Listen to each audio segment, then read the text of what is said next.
여러분과 저는 많은 시간을 학교에서 보냈습니다. 한 가지 여쭤보겠습니다. 그 학교에서 보낸 시간, 거기서 이루어진 교육이, 배움이 우리의 민주사회에 얼만큼 보탬이 됐을까? 내가 민주시민이 과연 그것을 통해서 잘 만들어졌는가? 예전에 웬만한 학교에서는 다 한 분씩 계셨던 그 별명이 있습니다. 차마 제가 입으로 낼 수 없는데 뭐였지? 가장 많았던 별명. 미친 요새는 그런 분이 안 계실 거예요. 별명 붙인다고 하더라도. 그만큼 예전에는 학교에서의 폭력이 다반사였죠. 우리나라로 보자면 고문이 사라진 게 1990년대 들어서부터일 겁니다. 80년대까지만 하더라도 무시무시했습니다. 저 고조선 시대부터 시작해서 1980년대까지 한 번도 고문이 없었던 시대는 없습니다. 다른 나라도 별 차이가 없을 겁니다. 그런 점에서 보면 지금 우리는 대단히 민주화된 사회를 살고 있습니다.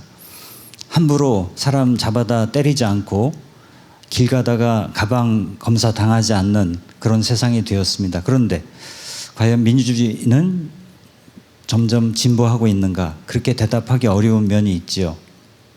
저는 민주주의의 위협을 두 가지 측면에서 생각해 봅니다. 하나가 생각입니다.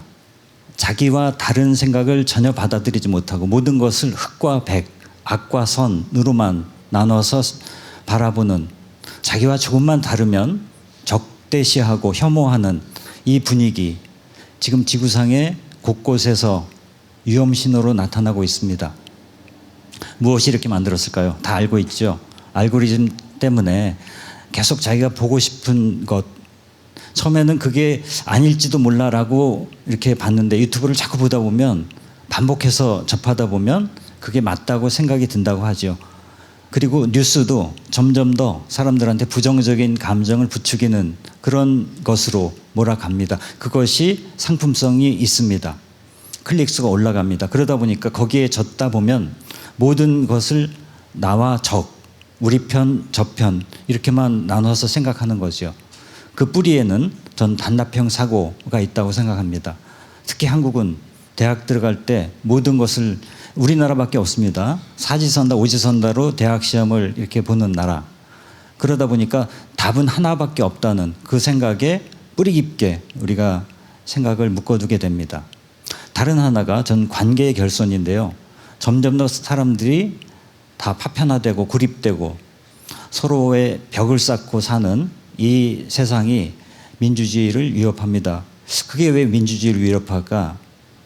사람들이 외로워지면요, 파시즘으로 흘러들기 쉽다는 그런 통찰을 일찍이 한나 아렌트가 했습니다. 외로우면 사람들과 연결되고 싶은데 가장 연결되기 쉬운 게 뭔지 아세요? 누구를 함께 미워하는 겁니다. 여러분 언제 뒷담화 즐기십니까? 내가 잘 살면 그거 잘 안 해요. 내가 친구 관계 좋으면 교우 관계 잘 만들어지면 잘 안 합니다. 근데 화제거리가 없을 때 누구 하나 도마에 올려놓으면 굉장히 가까워지거든요.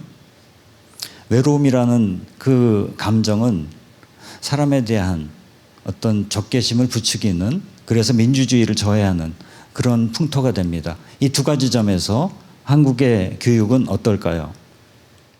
OECD에서 나온 통계입니다. 과학이라든지 수학, 특히 수학 같은 경우는 굉장히 높은 점수를 받죠. 그런데 지금 이 통계는 좀 다른 겁니다. X축은 뭐냐면 학교에서 정보의 주관성과 편향성의 교육을 받았나, 정보에 대한 많은 디지털 경험이 있지만 내가 지금 접한 정보가 정말 타당한지를 검증하는 그런 교육 잘 못 받고 있다. 점수가 대단히 낮습니다. Y축은 뭡니까? 사실과 의견을 식별할 수 있는 능력. 이게 굉장히 중요하거든요. 많은 경우 의견인데 사실인 것처럼 착각하고 또 그렇게 다른 사람한테 강요합니다. 그것을 분별하는 교육이 우리나라가 약하다, 이렇게 나오고 있습니다. 이것이 흑백적인 사고를 점점 부추기는 그런 한 가지 상황이라고 볼 수 있습니다. 자, 또 하나 아까 말씀드린 관계 결손이라는 측면에서 보면 어떨까요? 한국개발원에서 한 5년 전쯤에 한국과 중국과 일본, 미국 이렇게 네 나라를 대학생들한테 물었어요. 고등학교가 어땠냐? 졸업한 이후지요. 함께하는 광장인지 거래하는 시장인지 사활을 건 전장인지. 지금 보시다시피 한국은 압도적으로 사활을 건 전장이라고 합니다. 다른 나라도 그렇지 않냐? 아닙니다. 미국 40%고요. 중국 비슷합니다. 일본 우리와 굉장히 비슷한 교육구조 가졌다고 하지만 거기는 함께하는 광장 이게 압도적으로 높습니다. 이렇게 학교 다닐 때부터 전부 다 적개시하고 서로가 대립하는 그런 관계 속에 있을 때 협동하고 함께 토론하는 이런 마음이 자라나긴 어렵겠죠. 그러면 어떻게 시민교육을 해나갈 수 있을까요? 크게 보면 교과목 하나하나에서 할 수 있는 시민교육, 사회교육관에서 할 수 있을 거고요. 두 번째가 교과 간 연계를 통해서 이건 지금 활발하게 진행이 되고 있습니다. 여러분 수학 교육에서도 민주주의 시민교육이 가능합니다. 자연과학, 생물학 아까 말씀하셨는데 여러 가지 과목에서 얼마든지 시민교육이 가능하지요. 연계하면 훨씬 더 시너지가 날 겁니다. 또 하나 교과목 이외에 에토스와 문화로서 그러니까 학교의 축제라든지 학교의 분위기라든지 이른바 히든 커리큘럼이라고 하죠. 숨겨진 그런 여러 가지 교과 과정을 통해서 민주적인 마음을 이렇게 배양할 수가 있습니다. 학교 바깥에 다른 공동체와 연계 속에서 시민교육을 해나가는 방식들이 또 여러 좋은 사례로 나오고 있습니다. 저는 특별히 오늘 네 번째 것을 좀 말씀드리고 싶은데요. 학교에서는 학교 바깥에서 벌어지는 일들에 별로 관심이 없습니다. 그냥 아주 최소한의 지역사회가 어떻게 이루어지는지 그 지역의 역사 이 정도는 공부할지 모르지만 지금 어떤 현안이 있고 무엇이 쟁점인지는 크게 다루지 않는 것 같습니다. 성공여자고등학교라고 서울시 중랑구에 있습니다. 그런데 이 학교에서는 주민참여예산제 이런 게 있죠. 들어는 보셨죠. 일정한 비율의 예산을 놓고 그것에 대해서 주민들이 내용을 결정하는 겁니다.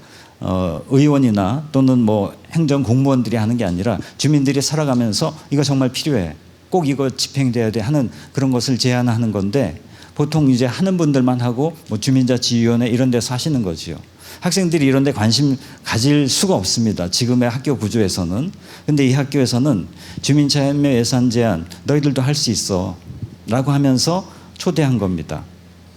그래서 마을을 한번 다시 쭉 둘러보고 여기에 필요한 게 어떤 건가를 살펴보는 그런 작업을 했는데 그냥 갈 수가 없기 때문에 이런 걸 쭉 해오신 분을 강사로 초대해서 어떻게 하면은 주민 참여 예산을 이렇게 만들어갈 수 있는지 하나하나 절차를 배워가는 거죠. 이것이 중요한 것은 그냥 이론적으로 배우는 것으로 끝나는 게 아니라 실제로 학생들이 제안을 하는 겁니다.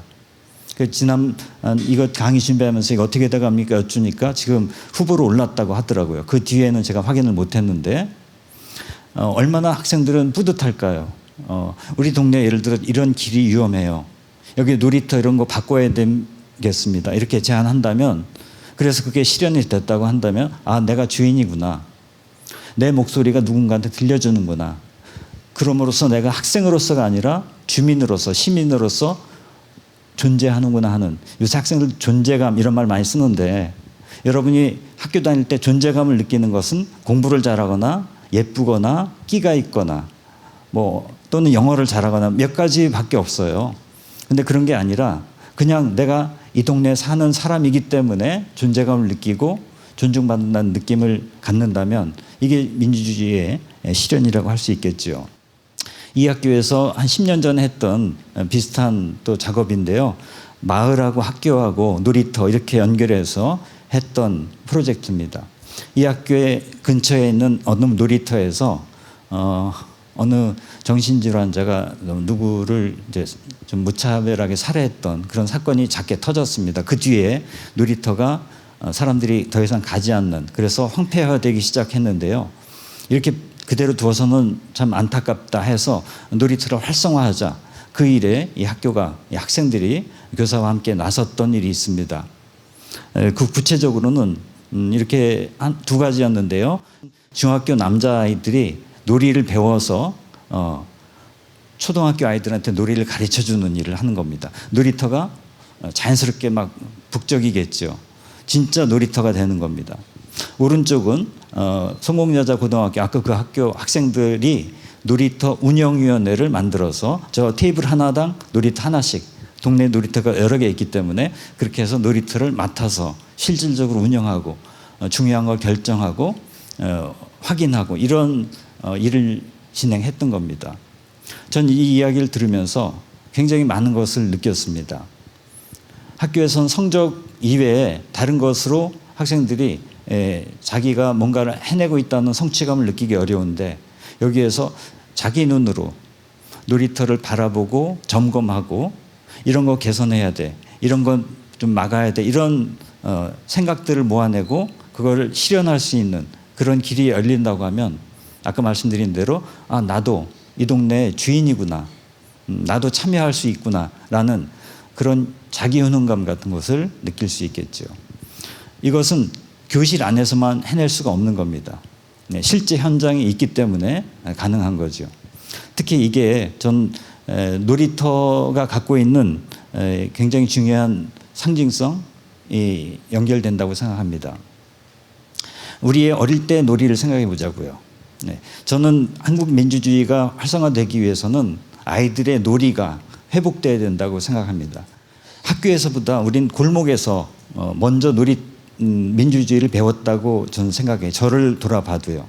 이 김기찬 사진가가 골목 풍경을 쭉 찍어오신 여러 작품 중에 하나인데요. 이거 하나 보시죠.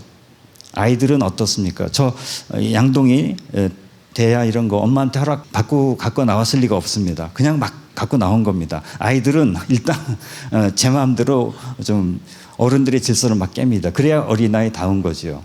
그런데 저걸 가지고 나와서 노는 장면을 떠올려 보면, 이걸 동영상이라고 한다면 누가 처음부터 딱 기획해서 일방적으로 명령해서 되는 게 아니죠. 다 같이 갖고 나와서 막 놓고 그때그때 문제를 제기하고 아이디어를 내고 또 하다가 갈등도 생기고 싸우기도 하고 그걸 다시 화해하면서 사회적인 진흥을 일으켜 나갔던 겁니다. 놀이가 갖고 있는 미덕은 바로 그 점입니다. 서로가 서로를 온전한 타자로 맞아들일 수 있는 환대, 또 갈등이라는 것을 스스로 해결할 수 있는 그런 역량을 이 안에서 키워갔던 거죠. 누가 이걸 앉혀놓고 교과서로 가르치는 게 아니라 몸으로 배웠던 겁니다. 이렇게 놀이를 할 수 없었기 때문에 요새 아이들이 학교에 가서 선생님들 정말 고민이 많으십니다. 아이들이 별거 아닌 것 같고 싸움이 일어나서 큰 갈등으로 번진다는 겁니다. 예전 같으면 그냥 싸움이 나쁜 거 아니지 않습니까? 싸우더라도 알아서 이제 해결해가는 방식들을 스스로 터득해 가는데, 지금은 그걸 할 수가 없다는 거예요. 아이들이 해본 적이 없으니까. 그래서 작은 싸움이 큰 싸움이 되고 아이들의 싸움에 어른들의 소송이 되고, 어느 학교에서는 애들이 지나가다 이렇게 툭 했는데 부모들이 이제 법정으로 붙었는데 한쪽이 무슨 부장판사 집안이고 한쪽이 무슨 대형 로펌 또 그 집안이래. 그래서 법조계 싸움까지 됐다는, 그냥 초등학교 1학년애가 오가면 살짝 부딪힌 건데 그렇게 됐다는 얘기를 교사로부터 들은 적이 있습니다. 민주주의는 여러 가지 측면이 있습니다만 결국 이해관계의 조정, 이게 중요한 측면 아니겠습니까? 갈등, 다른 생각들, 이것을 서로 잘 경청하고 상대방 입장에서 생각해보는 이런 훈련이 놀이에서 이루어질 수 있죠. 저 작은 놀이기구 하나를 만드는 것도 혼자서 하지 않았습니다. 대부분의 놀이는 함께 하죠. 협력합니다. 그리고 하다 보면 문제가 생깁니다. 시행착오를 거듭합니다. 그것을 수정하는 과정 또한 대단히 사회적인 상호작용을 수반하지요. 놀이가 총체적인 그런 창의성의 교실이고 민주주의의 산실이 되는 겁니다. 여러분의 놀이가 충만했던 그 시절을 떠올려 보시기 바랍니다. 그것이 어떻게 나의 민주적인 소양을 키워주었는가, 요즘 아이들이 과연 그런 것을 충분하게 누리고 있는가, 비춰볼 수 있는 중요한 우리의 경험 세계가 아니었는가, 이런 생각을 합니다. 정리하자면 민주주의는 마음의 습관입니다.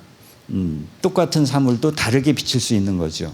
우리는 그런데 자기가 보는 방향에서만 드러난 그런 그림자만 보고 이것이 옳다, 저건 틀리다 이렇게 얘기합니다. 근데 그림에서 보듯이 다른 방향에서 볼 뿐인 거죠. 다르게 바라볼 수 있는 관점, 이것을 여러 경험의 장을 통해서 배울 수 있다면 그게 민주주의로 가는 중요한 초석이 될 거라고 생각합니다. 또 하나, 민주주의는 새로운 만남입니다. 관계를 새롭게 경험하는 거지요. 이건 경기도 용인에 있는 느티나무 도서관에 갔을 때 제가 너무 인상적이어서 찍었던 사진인데, 이 도서관은 순수하게 민간에서 만들어진 그런 도서관입니다. 민간이 국고의 지원을 일체 받지 않고 운영이 되고 있는데, 이 도서관의 특징은 청소년들이 늘 모여서 뭔가를 할 수 있는 그런 공간이 열려 있다는 겁니다. 저렇게 작당 모의할 수 있는 이런 곳에서 끊임없이 새로운 걸 실험하고, 도서관에 갔을 때 느껴진 게 정말 어른들을 대하는 그런 아이들의 모습이 대단히 자연스러웠습니다. 어른들과 많은 시간을 보내고 대화 나누고 그러면서 자연스럽게 주인이 되면서도 서로를 존중하는 이런 마음을 키운 것이 아닌가. 이런 공간들을 다양하게 만들어가는 것, 이것이 우리의 지금 중요한 과제인 것 같습니다. 한나 아렌트는 일찍 말한 바 있습니다. 교육의 목적은 세계를 사랑하도록 이끌어주는 것이다. 세계를 사랑하기가 힘든 그런 현실을 우리가 살아가고 있습니다. 그렇지만 다음 세대에는 어쨌든 이 세상을 지속 가능하게 이어가지 않으면 안 되는 그런 또 숙제를 안고 있죠. 어떻게 아이들이 세상을 살아갈 수 있도록, 사랑할 수 있도록 우리가 이끌어줄 수 있을까? 여러분과 제가 함께 고민해 나갔으면 좋겠습니다. 고맙습니다.